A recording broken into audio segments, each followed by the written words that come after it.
Welcome to the Ad Navseam podcast, where we discuss all things related to Greco-Roman civilization. Join us for a crazy discussion of the history, philosophy, poetry, and art of the ancient world, as well as the classics afterlife through the Renaissance and down to today. And now, here's our hosts, Dr. David Noe and Dr. Jeffwinkle.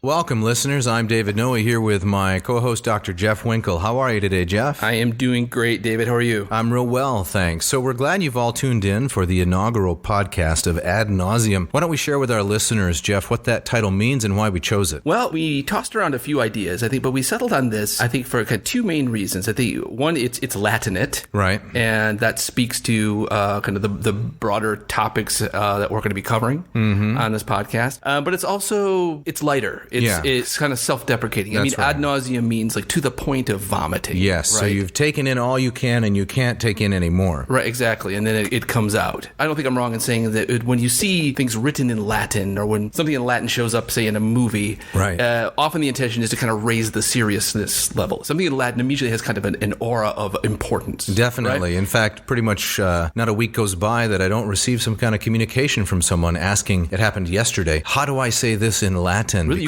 You get a lot of those? I get a lot of those. Wow. Because I want it to sound more important, more impressive, grandiloquent, if you will. Right. You want it on a seal or a motto, right? That's right. Or maybe a tattoo. I get that also. I remember in grad school getting those kind of requests as well. It being Latin suggests we're going to be dealing with serious stuff. Right. Things that are grave. Right. Exactly. But also the fact that it's to the point of nausea, to the point of vomiting, also reflects that we're going to be less serious from time to time as well. It's going to be a mix of those kinds of things. So I think that title really gets at the two sides of that. Mm-hmm. So for this episode, we're going to talk about classics as a way of life. That's right. But before we get into that, let's take a little bit of time to just introduce ourselves. We're going to devote a later episode to a little more autobiographical elements. But Jeff, tell us a little bit about yourself as we get started here. Yes. So as David said, my name is Jeffwinkle, and I am currently a humanities professor at Grand Rapids Community College in Grand Rapids, Michigan. But my academic training and background is in the classics. And so I was a classics major, classical languages and history major in college. After college, I went on to do a PhD in classics at Northwestern University in Evanston, Illinois. And classics has been a lifelong interest of mine from the time I was a kid and from the books that my mom and dad handed me. In talking about classics as a way of life, it really got me thinking about how classics has informed my whole life. It wasn't just an interest that I came into in college or even in high school. It's something that is kind of threaded from my childhood up to the present day. Right. It never gets dull. Right. Yeah. Absolutely. Yeah. So, David, introduce yourself to the audience. Right. So similarly, Jeff, I got interested in classics late high school, early college. I had never taken a Latin course until I got to my undergrad. We have the same alma mater. Used to be Calvin College, now Calvin University here in Grand Rapids. And then I began taking some Latin courses, taking some Greek courses, went on from Calvin to the University of Iowa, and have been teaching classics professionally ever since. Going on, actually, just completed my 20th year now of teaching classics professionally. Yeah, that's amazing. I think about my own career. I think going back to when I was teaching in grad school, it's almost close to 25 for me as well. So a long time in the profession for both of us. Definitely, and learned a lot over the years, I would say. I remember my first Latin class that I was teaching, one of the first at the University of Iowa, and I was only a couple semesters ahead of my students in terms of the amount of Latin that I had. I remember that as well. Yeah, and I was very close in age. Yeah. It's crazy. This is maybe something we can talk about on a future episode as well, is about how we share this idea that you never feel like you fully learn something or you begin to master it until you start teaching it. Correct. Yeah. There's a Latin phrase for that, I think. In fact, it goes something like discitur docendo, which means one learns by teaching, in the process of teaching. So we've talked about the name, Ad Navseam, why the name, and we're going to cover a wide range of classical topics, and we'll talk more about that in a moment, but stretching basically from the Minoans and the Mycenaeans, the precursors of the Greeks, and try to move all the way down through the present, given our own areas of interest and expertise. So we're talking 4,000 years of history? Yes, and of course we're not going to cover each one of those. We're not going to go year by year. No. Nor are we going to cover each era with similar proficiency or expertise. Of course. Because we have specialties, yours being Apuleius. Yep, yeah. The late antique Roman author. What were his, what's his approximate century? 2nd century, mid 150s. Prose author, right? He wrote the Metamorphoses? Yes, and along with another number of Middle Platonic treatises. Okay. Yes. And your expertise is in Cicero. In Cicero, yep. So as a graduate student, I had to choose an author, a special author in each of the languages, much as you did, I'm sure. Right. And so for Greek, I chose Plato. And for Latin, I chose Cicero. Heavy. Yeah, heavy stuff, definitely. Yeah. So I got to read Cicero's 3 main philosophical dialogues and a number of other things as well. And this is a nice segue. Yeah, speaking of Cicero. Yeah, speaking of Cicero, into our topic for today, which is classics as a way of life. Now, Cicero has this expression, philosophia est ars vitae, which means philosophy is the art of life or the best way to live. So we're going to try to introduce a variation on that and say not philosophy narrowly conceived, but life in the pursuit of literature, poetry, things that are aesthetically pleasing, beautiful, nourishing to the soul. We want to suggest that these are the way that one ought to live, one ought to spend their leisure time. So Jeff, as we get into this topic a little bit, we have this excerpt from Cicero's Proarchia. Yes.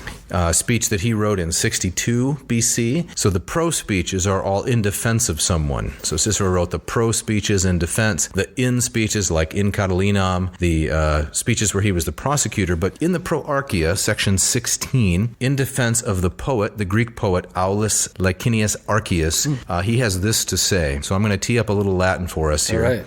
Hit it. Quod si non his tantus fructus ostenderetur, et si ex his studiis delectatio sola peteretur. So the key phrase that we have there is delectatio sola, simply pleasure or pleasure alone. So let's use that as a jumping off point for this discussion of classics as a way of life. Yeah. If nothing from these studies, if nothing, no other kind of enjoyment were sought, if only pleasure were sought from these studies, and then Cicero goes on to say it would be the most humane and the most free-spirited or generous kind of diversion for the human soul. So maybe you can say a few things, Jeff, about how you see classics, rather than philosophy, classics as a way of life. Yeah, and when I think about this is, and I try to talk about this to my students as well. You know, students come into, say, a mythology class, and for obvious and good reasons, they say this is going to be fun. Right. But maybe in the back of their mind, they're thinking, this is not practical. Right. This is going to maybe kind of a nice diversion from the nursing degree that I'm working on. Yeah, or computer science or engineering or something like that. Right. And so I think that maybe students wouldn't put it that way explicitly, that they would say, well, I'm going to enjoy this for 4 months and then I'm going to set it aside. But maybe that's kind of the attitude. And so what I try to impress upon them is, it really takes me back to something, a phrase I got from you, was that being invested in the classics and seeing the classics as a way of life means never being bored. Right. You have your working life, you have your leisure time, and I would make the larger argument that class as a way of life would inform both of those. Right. But this idea of when you're not working, when you're not sleeping, what's driving? What are you interested in? What do you consider to be beautiful? What do you consider to be meaningful?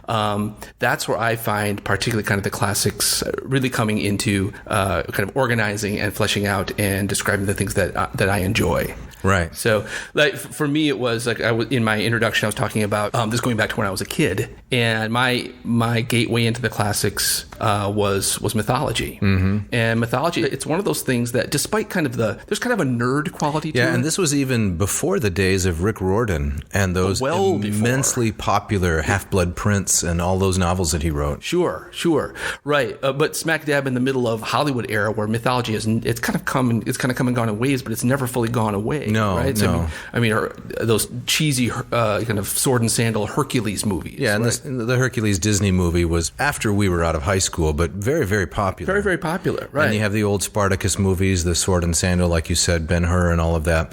Gladiator, right. In 2000 or 99, something like that. So Troy. There was the Alexander movie that some people thought was going to put the nail in the coffin of that. Yeah, it didn't succeed, though. Didn't succeed, but professional storytellers, for better and for worse, keep going back to that well. Yep. And so mythology has always struck me as an interesting thing, that there's kind of a nerdy quality to it. It's kind of the Dungeons and Dragons, but it's also something that's always been cool. Mm-hmm. That those legends have never gone away, and they bring different worlds together. And for me, it was the narratives that it was the Greek myths that led me to Tolkien, to Narnia, right? And really kind of seeing as I got older and seeing the kind of the lighter and the more serious sides of those stories, of seeing kind of how Homer, the Greek legends, is really the glue that holds all of that together. Mm-hmm. Yeah. What about you? What would you say?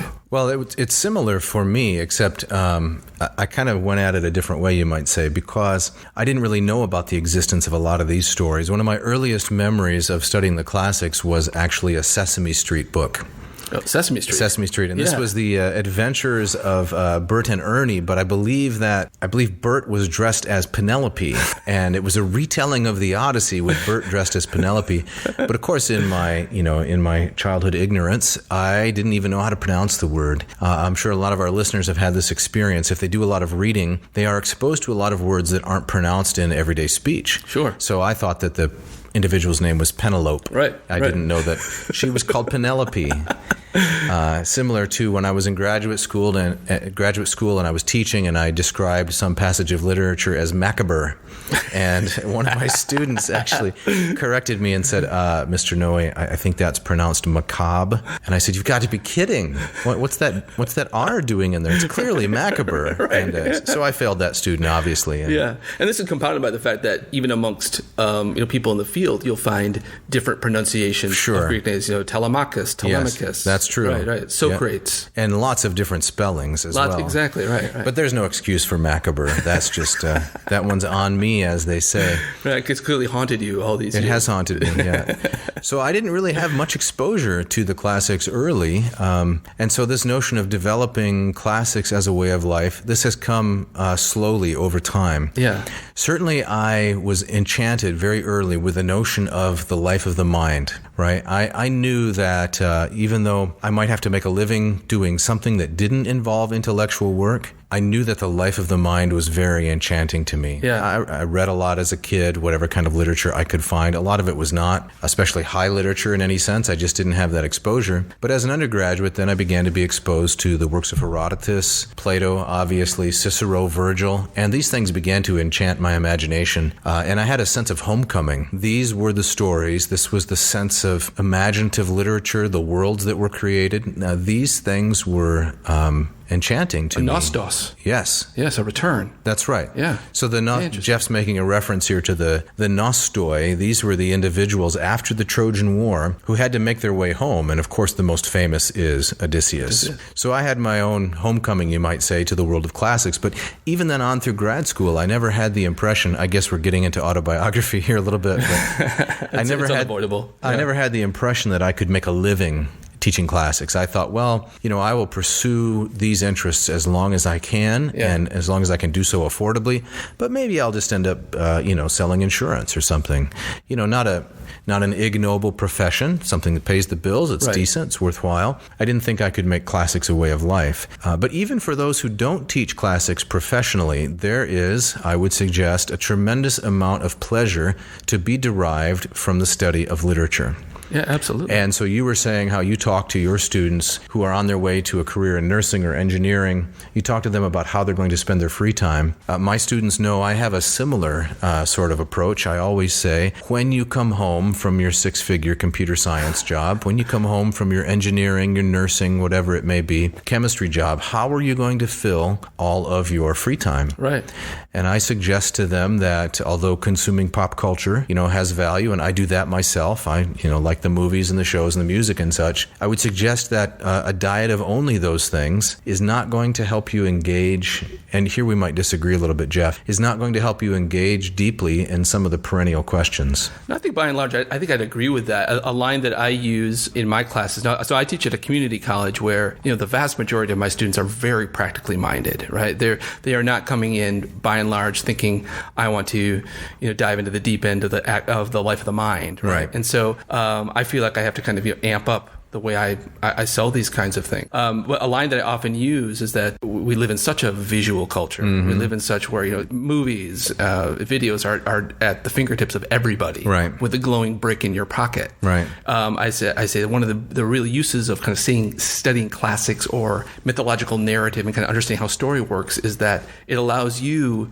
to read the culture rather than the culture read you, right? And so rather than just kind of let the popular culture from the ridiculous to the sublime just kind of wash over you to kill the time, right, it really puts you in the driver's seat. You kind of understand how these narratives work. You understand why the characters perhaps are doing what they're doing, what the filmmaker, what the author is up to. It really, not to turn every movie viewing experience into kind of a brain-bending academic exercise, but it really helps you to be in control of what's coming into your eyes. So not every movie has to be followed by a list of discussion questions or something like that. No, as ideal as that would be, right? Really, you think so? No, not at all. Of course not. So I have a very escapist view of consuming film. Okay. Right? And again, here we probably differ. We've talked about this before. In fact, I think that we talked about it in Rome once. We did. Because one of our students, I don't remember that student's name, but he was talking about film. He was talking about some American epic. And I was trying to argue, as is my wont, that genre is really important. And so you can't call film an epic because an epic requires a certain literary form. It requires poetry in particular. And I think you said something along the lines of, well, within the parameters of film, some have a better claim than others to having epic elements. Yeah. So, if indeed that's what I said, I'd stand by that. Sure. We get so loose with our language, right? I think it's probably out of fashion now, but even describing like an experience of, that was epic, right? It just becomes kind of a stand-in for that was huge or had a huge impact. Even if there were no actual poetry involved, right? Right. It could still be epic. Yeah, exactly. So going back to the point, even if the film isn't followed by a list of discussion questions, and it's more of an escapist idea of we're just going to spend a few hours checking out and getting our eyes visually feasted, you would say that you encourage your students to read the culture rather than to have the culture read them. Yes. Can you give me an example of how that works? Well, to give an example from a myth class, a film I love to show is the Coen Brothers' Oh Brother, Where Art Thou? To the audience, if you haven't seen it, I think it's a great film, and I think it stands on its own whether you know anything about Homer or not. So the conceit of the film is that it's a film that takes place in the American South. In the Depression era. The Depression era, 1930s. Stars George Clooney in the Ulysses/Odysseus role. And it's a albeit loose, retelling of the Odyssey in a very, very different medium, chronology, time and place. And so it's one of these films that you could watch it without knowing anything about Homer and love it and say, that's a great film. I enjoyed that. It would be one I'd recommend to my friends. But to watch the film having read the Odyssey and having studied the Odyssey, it goes up to 11 to use a Spinal Tap reference. Sure. I think we can trust our audience to get all the Spinal Tap references. I would hope so. There's in the Venn diagram of kind of classics interest and Spinal Tap, there's an overlap. There's a heavy overlap. I mean, that's a very, very specific example. But to know Homer's Odyssey well and to watch that film, it raises the experience of appreciating and interpreting that film. Well, we will probably devote an entire episode to Oh Brother, Where Art Thou? I hope so. But one particular item that sticks out from that film is John Goodman cast as the character of Polyphemus. Yes. Right? The Big Dan. Yes, Big Dan, the cannibalistic savage who dwells in a cave as a cyclops, away from, I think this is Odyssey Book 9, if memory serves, dwells away from civilization. So in Oh Brother, Where Art Thou? Big Dan, the Polyphemus character, is a Bible salesman. Yes, and he has all the airs of a very civilized Southern gentleman. Yes, he does, right? He wears seersucker and so forth, a white suit. And, that's right. But it turns out that beneath the lovely facade, he's actually a monster. A savage. Yeah. And which is a wonderful flip and inversion. And where Big Dan, when we first meet him, he's in the fine restaurant in town. Right. But where he reveals his true nature is when they actually go to nature at the tree. That's right. And so he takes them out into the quote-unquote wilderness. And that's right. And that's where he snaps off the branch and shows the boys who he really is. Right. Yeah. We don't want to introduce any spoilers for those who haven't seen the film. Exactly. Yeah. So going back to Cicero for a moment, if we carry on with part of that quote. Please do. Yeah, he says, nam caeterae neque temperum sunt neque aetatem omnium neque locorum, which roughly translated means, Cicero says, this is Pro Arceus 16, other kinds of pursuits do not belong to all times, they do not belong to all ages, and they do not belong to all locations or places. So think of something like athletics, think of something like painting, think of something along those lines. Cicero's claim is that other kinds of human activities are not universal in application. But he'll say, haec studia adolescentiam allunt, these studies, that is, the pursuit of literature in particular. Now, the concept of literature in antiquity is much broader than it is today, because literature in antiquity includes philosophy, it includes poetry, it includes tragedy. It's almost a term for what we would say the humanities. The humanities, yes, the liberal exactly, arts. That's right. He says these are of the broadest application, and then he will go on to give a number of examples. But one of the things that I really enjoy about classics is, as I think ahead to the rest of my life, I really look forward to being able to read these works of perennial interest when I'm an old man, if I make it that far. Right. Cicero tells the story also of the famous Greek tragedian Sophocles, the second of the big three. Yeah. And according to legend, Sophocles wrote his Oedipus at Colonus. He wrote his Oedipus at Colonus when he was in his early 90s. Right. The idea being that classics is something that applies at all ages and times. Right. I just a note. We'll put the quote that David is reading and translating up on our website, which we'll talk about at the end of the put episode. that in the show notes. I think. The show notes, yes. Right, is the podcasting expression. Right. So if you're interested and want to go to that level, you can read along. You can drill down. You can follow the bouncing ball. That's right. So these studies, this literature, they nourish you when you're young, adolescentiam. They make old age bearable. They make good times better, right? They decorate good times. They provide a refuge and a comfort in hard times. Yeah. Delectant domi non impediunt foris. They help you when you're at home. They don't trip you up when you're out in public. Yeah, I love that. This is exactly what I think is the heart of what our sweet eye means, even though he doesn't use that phrase here. Probably the most famous excerpt from the Pro Archea is this little bit on literature.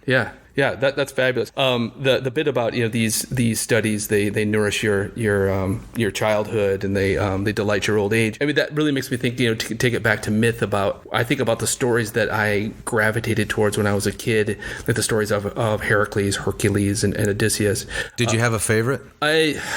I've always loved the Odyssey. Yeah. My views of Odysseus and my views of Heracles have really changed. I think when I was a kid, I wanted to be Odysseus. Okay. And I wanted to, slay the monster and be crafty and tricky. And I love the emphasis on how he used his mind. Right. Polutropos, right? Polutropos, exactly. Is the adjective right at the beginning of the Odyssey. The man who's versatile, skilled in all ways of contending, I think, is one of the translations. Right. And also literally tossed about. Yeah. Right? The man of many turns. Mm-hmm. As I get older and as I teach these stories, I kind of moved away from kind of that wish fulfillment interpretation and towards a more seeing them as kind of cautionary tales. So a lot of these myths are talking about, don't be like this guy. So don't leave home for almost 20 years.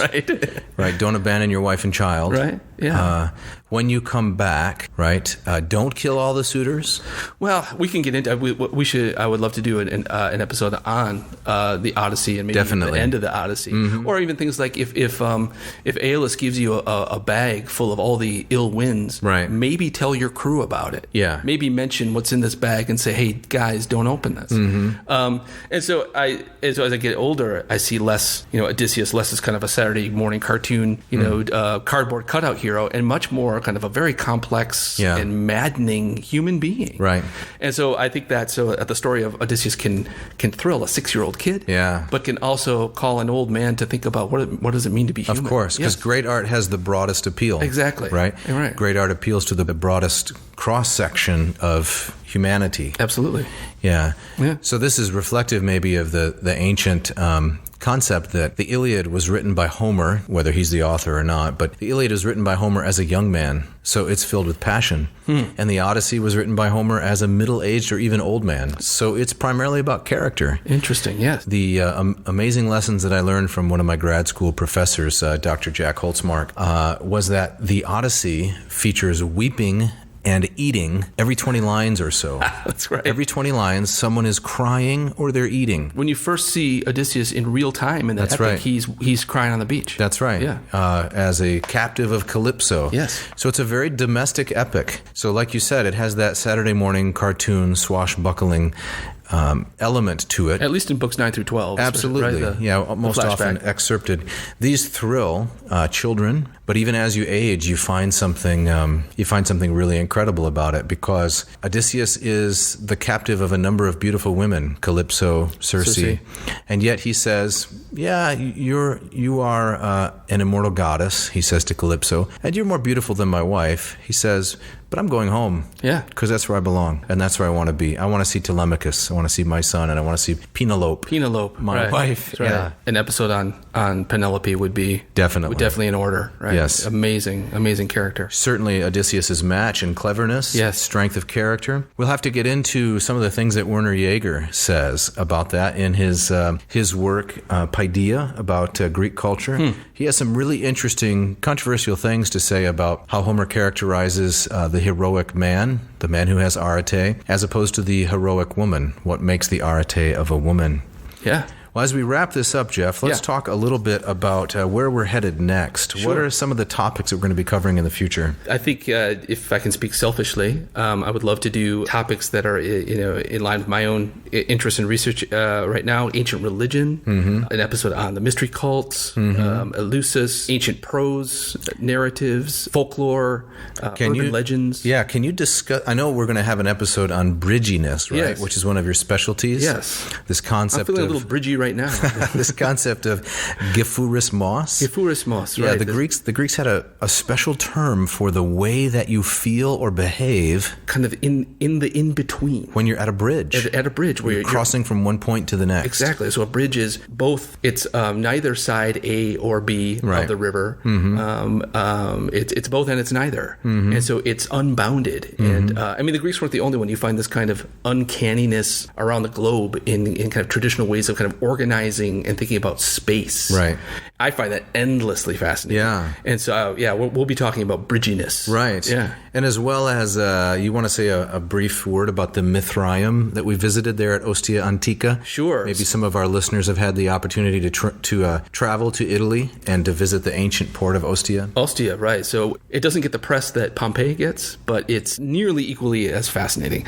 We're very well-preserved ancient Roman city. There are a number of these Mithraea in Ostia, these houses of worship and ritual for the god Mithras. Was it Persian or Egyptian? Well, that was, well, we can talk about that. Okay. There was a long-standing academic argument that the Romans inherited this hero god Mithras from the Persians. Right. It's kind of out of fashion, that argument now. And they see it was more kind of, it was a Roman creation, and they kind of imbued it with the trappings of the East to kind of give it a kind of an exotic flair. Not that it was actually taken from the Persians. Right. But in the back corner of this massive archaeological site, there's a number of these Mithraea, but the one we went to is you walk down this slope and you enter into this arched underground chamber. It's kind of crypt. How you'd say that maybe like, I don't know, 50 yards long? 30 feet. 30 feet? Not quite 50 yards. 50 yards. And it's an aisle with benches on either side, and at the far end, at the end of the chamber, there is a statue representation of Mithras slaying the bull, right, which seems to be the central myth in that cult. Yeah. With an oculus, right? A hole, a light opening from above? From above, right. So the whole city's above this chamber. And then the light shines down on this statue of this young man with his Phrygian cap. It's very Indiana Jonesy. Yep, and he is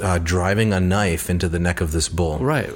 A story, there's no written narrative of that story that survives. We still don't fully understand what it means. But we know that this secret ritual for this cult that was exclusively masculine, And very popular in the Roman army. Very popular in the Roman army. Yes, the soldier class was drawn to Mithras.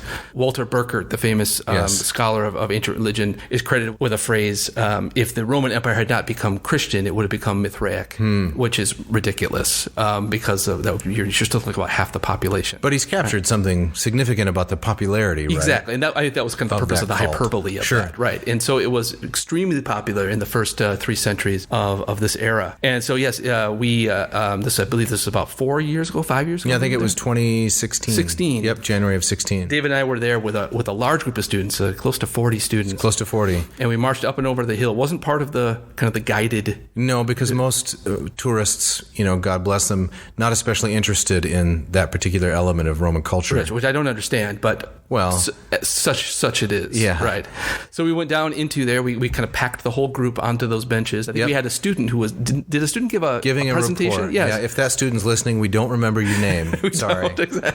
But the crypt has enough room just to fit all of our students, half on each side. There are cobwebs. There's a little water running there. Yeah. Thankfully, Italy in January is pretty balmy, pretty comfortable. Lined them all up in there and then talked about the cult of Mithras. Right. And for me, it was one of those kind of hair on the back of your neck, standing up experiences. There's something about the power of place and being there and thinking about the things that may have happened there. So I would love to kind of try to unpack that. Yeah, that's excellent. Some other topics you mentioned we might cover is the painter Bruegel and his Fall of Icarus. Oh, endlessly fascinating. Yeah. Well, if we do that, we'll throw up a slide on the website. Yes, it's almost like it reminds me of kind of a hidden pictures that you might find like a kid's magazine. Right. Like, where's Icarus? You look at that painting. If you just walk by it, it's called the Fall of Icarus. But if you stop to look, where's Icarus? And all you see are kind of his kicking legs in the bottom corner, coming up out of the ocean. Right. Everyone's going about their business, and yet there is poor Icarus who has plummeted to his death, as Ovid describes in the Metamorphoses, because he flew too close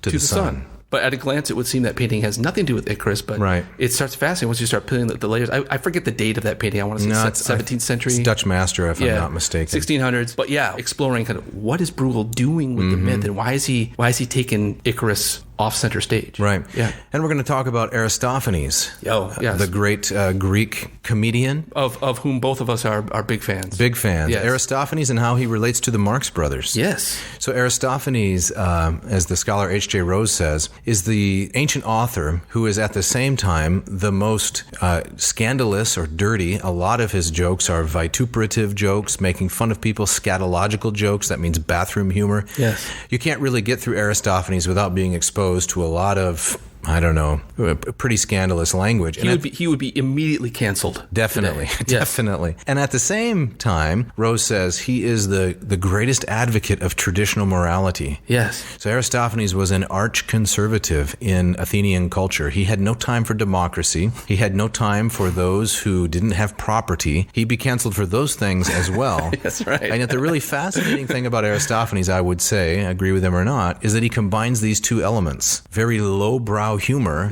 with very old-fashioned and traditional principles. Right. And we see that in some of the Marx Brothers movies. Absolutely, right. And just kind of that mix of high commentary with absurdism. Yeah. Right? Vicious political satire. Yes. But with utterly ridiculous and silly episodes. And that is a mix, I think, that is almost impossible to pull off, right? I mean, when we talk about, I would make the argument that comedy has never been freer than it has been than it was in the hands of Aristophanes. Yeah, Mythic Archetypes and the Marvel Cinematic Universe. Yes, this is one for you, Jeff. What can you say about that? This for me, I would say that you're kind of the bigger Marvel fan than I am. I have seen all the movies, I have to confess, but I have three teenage children. So all I know is that when a movie comes out, it's usually you who texts me first about going to see said film. That's a good point. You're going to pin Aquaman on me too, right? I'm blaming you for Aquaman. I've read things along the lines that the comic book superheroes are basically just kind of American repackagings of Greek mythological. So heroes. Iron Man is, I would say, he's very much a Hephaestus to me. Vulcan among the Romans. Vulcan, the god of craftsmanship, of metallurgy. Yep. Right. The forge. Self-made man. The self-made man. Right. There's that scene in one of the Iron Man movies. I don't remember which. His origin story. It's probably the first one. He's in the cave. He has to fashion all of these elements just out of what's around him. That's right. Right. Very similar to Hephaestus. Yes, exactly. Although Robert Downey Jr., Hephaestus is famous for being ugly and that's right. Dragging a lame leg around. That's right. And Robert Downey Jr. is more of a Hollywood type. Hollywood kind of a pinup. Like the hosts of the podcast, basically, we would have to say. Exactly right. So in addition to Mythic Archetypes and the Marvel classical universe. These are all kind of in my wheelhouse. You want to mention some of the things that you want to talk about? Right. So we said that when I was in graduate school, fascinated with Plato. Yes. Fascinated with Cicero. Those obsessions continue. One of the most, this is a little heavier maybe, but hopefully we have a broad audience. One of the most interesting elements about Plato is which of his dialogues had the longest shelf life. So you might be surprised to learn that the Timaeus, one of the later dialogues. One of the last, right? Yes, one of the last. I think only the Laws, hoi nomoi, is later than the Timaeus. The Timaeus was endlessly fascinating to the Church Fathers and on into the Renaissance. And that's because it deals with questions of creation, metaphysics, ontology, all these big, heavy jaw-breaking words about how did everything come into existence. Right. And Plato has a persuasive, a compelling, a coherent argument for how the world was created. There's a demiurge that mixes together things like sameness and difference, identity, and so forth. And this dialogue, which is not really a Platonic dialogue because Socrates indulges in these long monologues, this Timaeus was really significant long term. That's really interesting. Yeah. I also want to talk about places we've visited, either individually or together. Yeah. So we had the opportunity, I think, again, it was 2016, to go down the coast of Italy. We took the train from Rome down to Formiae, which is the halfway point between Rome and Pompeii, more or less, and Naples. And we saw there the tomb, the supposed tomb of Cicero. Cicero, right. Yep. It's just kind of off the beaten path, not far from the Via Appia. Right. A spot of the road which is still exposed. Of course, St. Paul walked the Via Appia from Puteoli up to Rome. That's right. And so there at Formiae, we're going to talk about the tomb of Cicero. And Formiae was also where Cicero had one of his villas, and the villa that he kind of made this half-hearted attempt to escape when that's right. When his neck was on the line, and the henchman of Mark Antony hunted him down, and he died in or near Formia. That's right. December 7, a day that will live in infamy. That's right. December 7, 43 BC. That's when of course, after that, Augustus had remorse, apparently, because he had sold out Cicero in order to win over the support of his arch-rival. It was a brutal compromise that he felt he had to make. All of the conscriptions. Cicero's name was at the top of the list. That's right. So I want to also talk about the Renaissance. Yes. This has been an emerging area of interest for me. I got into classics backwards through theologians and so forth of the 16th century, men like John Calvin, Theodore Beza. I got into classics backwards and then have come back to the Renaissance and the Reformation. So we want to talk about some of those topics as well. Right. It's really a broad range of interest, a smorgasbord, you might say. Yes. Of topics. Yes, exactly. And like we said at the beginning, we'll jump around all the time, but we're dipping in and out of 4,000 years of human history and culture. Yep. Yeah. So how can our listeners get involved, Jeff? Well, they can obviously be faithful listeners to the podcast. Check the app for new episodes. You can log on to our webpage. What is that webpage? That is adnauseam.com, but not with a U, but with the Roman Maybe we better spell it out. Yes, it would be ADNAVSEAM. And what's that V doing in there? Well, that's with Could it be that we don't know how to spell Latin? Well, no, that's not the case. It's just that the Romans didn't have a. Actually, it was because Ad Navseam with a U was taken. That particular website was spoken for? Spoken for, right. Yeah, I think as I researched it, it would take almost 6 figures to purchase that. Was that right? Wow. So we decided that was not the way to go. Yeah. Well, once we start making 6 figures ourselves, maybe we can do a hostile takeover. That's right. So it's ADNAVSEAM.com. So there you'll find information about us, about the podcast, extra things like the Latin passage that David was quoting from. Things we like to read. Translations we would recommend. Images, pictures, paintings that we may refer to. I see it as a great thing to maybe have even open on your device as you listen to us. What if listeners want to send in suggestions for topics? Because it could be that the things that interest us, I know it's hard to believe, Jeff, the things that interest us don't interest other people. I don't see how that could be. But if somebody wanted us to talk about a particular topic, shoot us an email at topics@adnauseam.com. Again, Ad Navseam with a V. Right. Yes. So as we wrap up, we want to say thank you to all those who have tuned in for this inaugural episode. Yes, many thanks. Yeah, we ourselves are learning, so we're going to smooth out some things, and we look forward to having you as guests. Are we also going to have guests other than the two of us, Jeff? That is the plan. Okay. If we can convince people, or maybe trick people, right, to come in and talk with us, we're going to have to get a third mic. Yes. Yeah. Do we have some contacts? As another leading question, do we have some contacts in the world of classics? We do. It's a small family. It is, right. Yeah. But we know between the two of us, we know a number of people, and when you get sick of hearing us, that's jabber right. on. Experts in Virgil, experts in Apollonius of Rhodes, experts in John Calvin in the 16th century, experts in Erasmus, all kinds of things. Yes, exactly. Do we hope to pick up a spew listeners along the way? Spew? A spew listeners to Ad Navseam? Just a spew. Okay. As we go, yes. But to wrap it up then, thank you everyone for listening. Check out the website for upcoming episodes and upcoming topics. As the ancient Romans themselves, as Julius Caesar himself, I think it was Julius, often said, bon appetit.